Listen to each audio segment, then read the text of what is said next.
For some, hockey is more than a mere game. It is a passion born in youth, a desire to be the best, to face the foe and emerge victorious. What began as a simple game has long since left the frozen pond. The torch of victory has become a guiding light, passed from generation to generation. Lord Stanley's Cup remained the prize as the quest for hockey greatness crossed the continent. A sheet of ice has become a stage where dreams are made real, where rivalry and competition would discover the best. Dedication and inspiration are the hallmark of the heroes that have led the way, the greatest players to ever take the ice, the legends of hockey.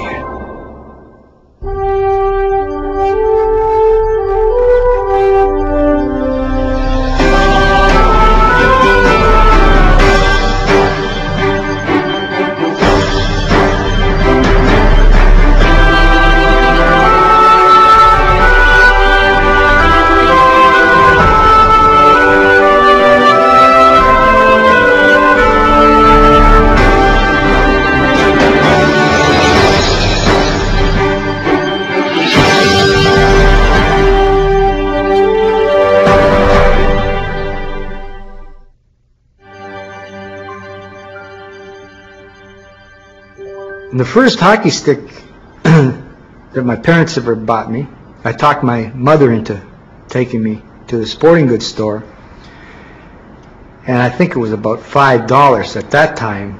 It was expensive, $5. And it was a goalie stick, beautiful goalie stick. So I bought this goalie stick. I went down there.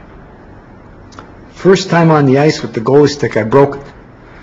So that was the end of my goalie career.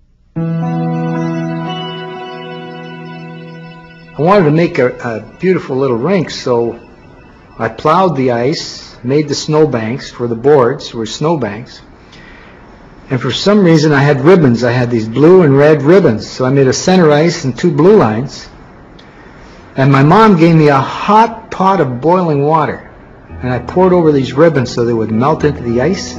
So we had our rink. When everybody came home from school, the game would start. Fränk Machowicz was born in Timmins, Ontario. As a youngster, he'd been signed by the Toronto Maple Leafs and sent to St. Michael's College, where he captained the junior team. The fans eagerly awaited his arrival at the Gardens and would not be disappointed. In his first year in a Maple Leaf jersey, young Frank showed his form, beating Bobby Hull to take the Calder Trophy. Fränk Machowicz was a tremendous hockey player. The teams learned to leave him alone. They learned that if you ever bothered to stir the big man out of his lethargy, he'd come flying down and knock you right out of the park.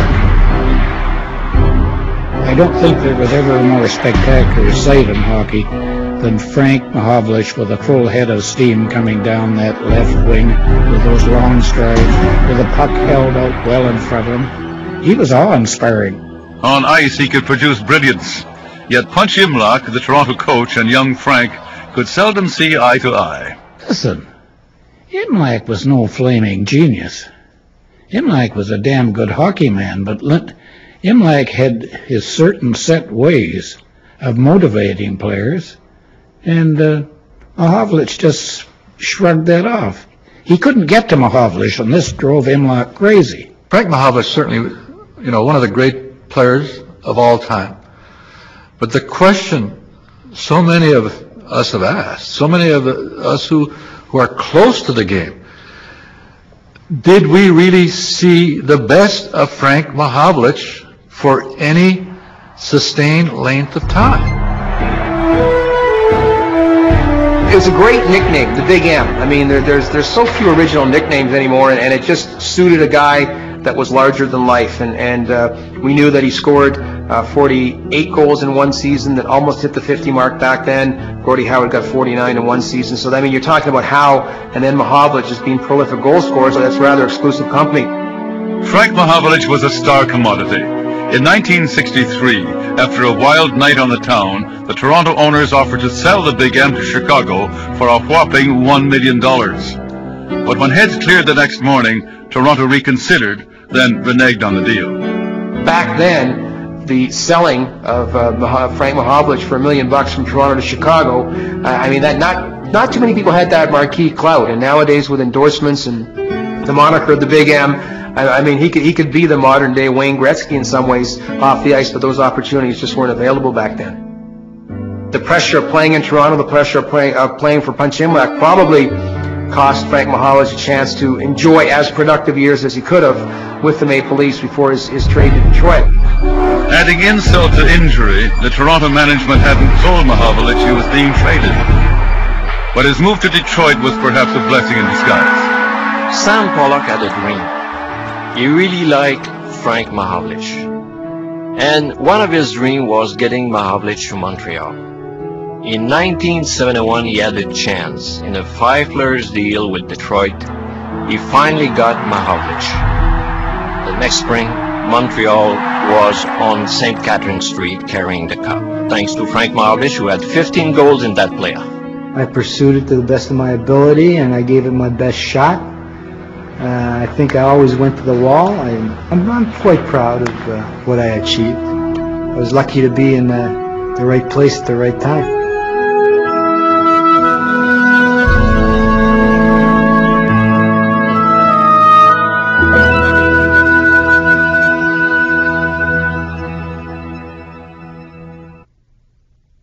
Stepping onto the ice was the beginning of a dream.